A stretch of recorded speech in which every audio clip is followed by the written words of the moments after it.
Welcome to this Operoo video on eForm types. In this video, I'm going to show you the different eForm types that you can create. If you have any questions at all, you can contact the support team. Up on the top right-hand side of your account under Help and Support, this will show you all the ways that you can access support. You can also start a live chat with our support team on the bottom right-hand side under Live Chat. Also going back up to the top right-hand side under Help and FAQs, this will take you to our knowledge base. In our knowledge base, there are hundreds of articles on how to complete certain tasks, and we'll give you information such as the type of questions that you can add when you are creating your eForm. Lastly, if you do have any questions, please reach out to your dedicated customer success manager or CSM, and they will be more than happy to help you with whatever query that you may have.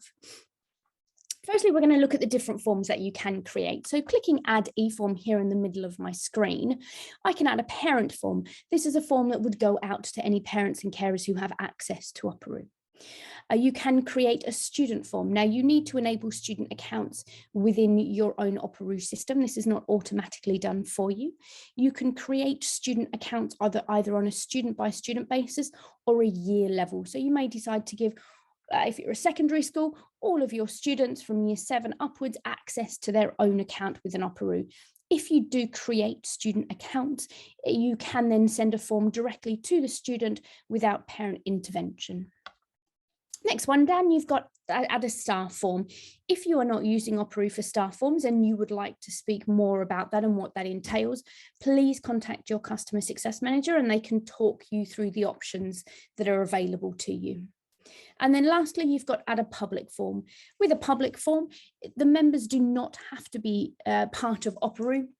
Schools can use this for anything such as hiring out personal premises, tennis court, for example, or for employment, you might put job applications. With a public form, there will be a URL or a QR code. With the URL, you can embed that into your school website, send it via an email, however you choose to distribute that link. So whoever needs to complete that form can do so. For now, I'm going to focus on add parent form. So once I click Add Parent Form, I then come into what is the start of the form builder. There are 4 options. The first 2 are duplicating existing forms or existing templates that are in your account already. So if you think of it as a save as, you might choose to use a form this year that you used last year. You would pull up last year's form, click Save, and then you have your existing form from last year and your new form for this year. Use an Operoo best practice parent eForm template. When clicking this, there are quite a few templates here that we have created that you can use. The thought process behind this is that potentially, hopefully, with any luck, we've done 90% of the work for you. And then you just need to make a few slight changes to that form before saving it as your own form. Also, going down this list, it might give you a few ideas on how you can create forms and what forms you may choose to create within your Operoo account. If there is a best practice template that you would like to start with, all you need to do is just click on that form and it will open it up however we've built it. From there, just delete questions, add questions, however you need to make that form your own. Just going back on the top left-hand side, the last option you have is start from a blank eForm. If I click on this now, this opens up further options. The top 3 forms, your event form, custom unsigned form, and custom signed form, they all push out to parents. So an email will go out to parents asking them to complete that form. They also come with deadline dates and frequency of email reminders if you set up a reminder. So those reminders will go out to parents who haven't responded to the form, reminding them that they need to do so. With your event form will also come with an event start and end date. And with that, parents can also add those calendar dates to their own calendar system, for example, Gmail. Your custom unsigned and your custom signed, the difference between these 2 is if you choose a custom signed form, it has an acceptance element in it, which is hard coded into the system and you cannot delete that acceptance element. If you're not familiar with an acceptance element, the parent needs to accept or decline the form and sign the form, and their name will be pre-populated within the acceptance field. A custom unsigned form comes with no signatures. You can add signatures or acceptances to them, but it's completely blank. Also, it's important to note with a custom signed form, although it does come with an acceptance, you can also add a signature element or a participant acceptance if you wanted to. Your next form down is a self-service form. A self-service form sits in a parent's account, ready for them to complete as and when is required, such as a student absence form. So if the student is going to be absent, parent can log into their Operoo Central, pull up that form, complete it and submit it through to the school. If you are using staff forms, an example of a self-service form would be an annual leave request. Further down the list, we then have a reoccurring form blueprint. A reoccurring form blueprint is a form that you create once based on your schedule. So you may choose for it to go out every Monday, for example, every Monday and every Wednesday, and then that form will just send based on that schedule that you've created. And finally, the bottom two, Simple Cart.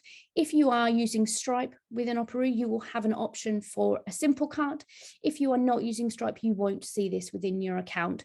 For those of you who are using Stripe, Simple Cart form is exactly that. You can set up a form where you can ask parents to choose from certain options. For example, school uniforms, one hat, shoes, a blazer, a top, whatever item it is that parent might need to purchase from the school. So as a summary, when you go to create a parent form, you have an option to create a new form from one of your existing forms using an Operoo best practice parent eForm template or starting from a blank form. All of them are the same. Once you've found your option, you just click on that form and it will open that form up. And then from there, you can go and create your form however you need it. We'll quickly have a look at the other ones now. So although I clicked into students, I can also create a student form and a staff form and public form from here. So clicking add student form, you have the same duplicate your existing, you have an Operoo best practice template, and you have start from a blank form. Same options as with a parent. If we go into staff, add a staff form, the difference with your staff form is you do not have an event form for staff, but you do have student log forms. So student log forms are a staff form that are completed by a staff member, things such as an incident report, a bullying report, an accident form, a bump note. So it's a form that is created by a staff member, but will sit on the student's profile. With student log forms, it's important to note that the parent does not have access to those unless you give them access and you send them a copy of that submission.